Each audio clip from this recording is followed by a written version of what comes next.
aljabar. Nah, pertama kita akan belajar tentang konsep dasar limit. Konsep dasar limit fungsi aljabar.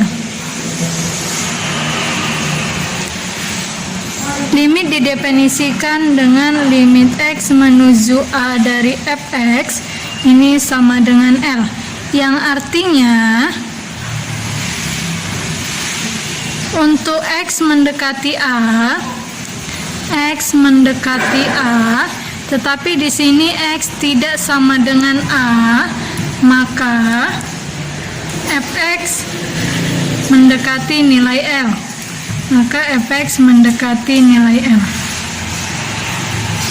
Jadi suatu fungsi dikatakan mempunyai limit apabila limit kiri sama dengan limit kanan.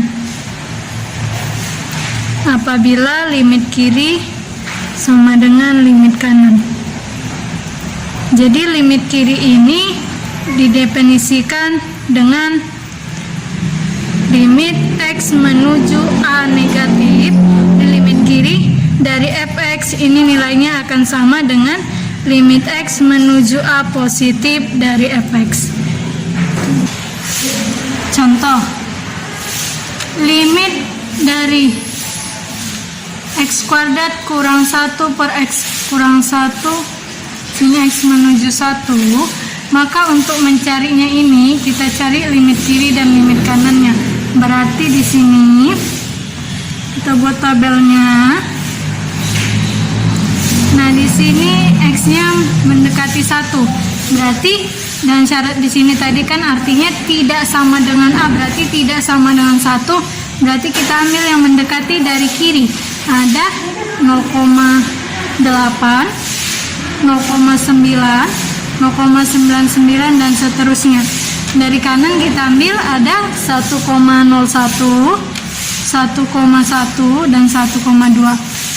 Nah, kita substitusikan nilai X-nya ini 0,8 ke dalam sini. Berarti 0,8 dikuadratkan dikurang 1 per 0,8 dikurang 1. Maka hasilnya ini nanti sekitar 1,8. Ini 1,9. Ini juga kalau disubstitusi nanti hasilnya sekitar 1,99. Nah, untuk yang ini kita substitusi ke sini juga, nanti hasilnya didapat 2,01, 2,1 dan 2,2. Coba lihat, kalau kita lihat dari kiri nilainya akan mendekati 2. Kalau kita bulatkan akan mendekati 2, dan kalau kita lihat dari kanan nilainya juga mendekati 2. Maka nilai limit dari X menuju 1, X kuadrat kurang 1 per X kurang 1, ini nilainya sama dengan 2. Oke. Selanjutnya yaitu menentukan nilai limit fungsi.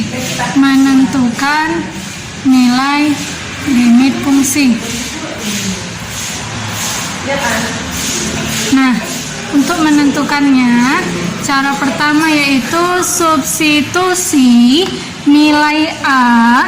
Untuk ini ya, nilai A jika nilai fungsinya ada atau terdefinisi, maka nilai limit dari X menuju A dari fx ini nilainya akan sama dengan fa. Contoh,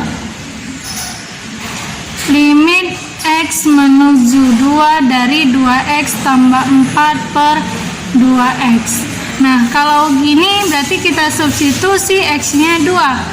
Berarti jadinya limit X menuju 2 dari 2 kali 2 tambah 4 per 2 kali 2. Maka hasilnya adalah 8 per 4 yaitu 2.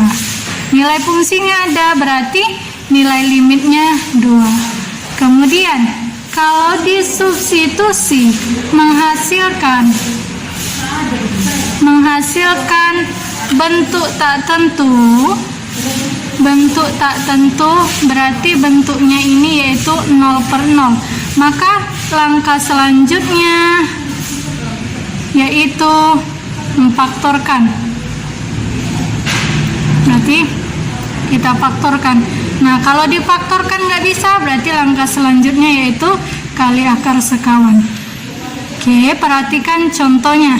Contoh, limit dari X menuju 2, X kuadrat kurang 5X tambah 6 per X kuadrat kurang X kurang 2. Kalau ini kita substitusi ke dalam, berarti yang jadinya 4 kurang 10 tambah 6 per 4 kurang 2 kurang 2, berarti hasilnya adalah 0 per 0.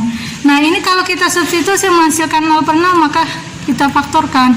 Berarti kita faktorkan, faktor dari yang di atas adalah hasil kali 6, hasil jumlah minus 5, berapa bilangannya? Yaitu minus 3 dan minus 2. Yang di bawah, hasil kali minus 2 dan hasil jumlah minus 1, berapa bilangannya? Yaitu minus 2 dengan positif 1. Ada yang bisa habis? Iya.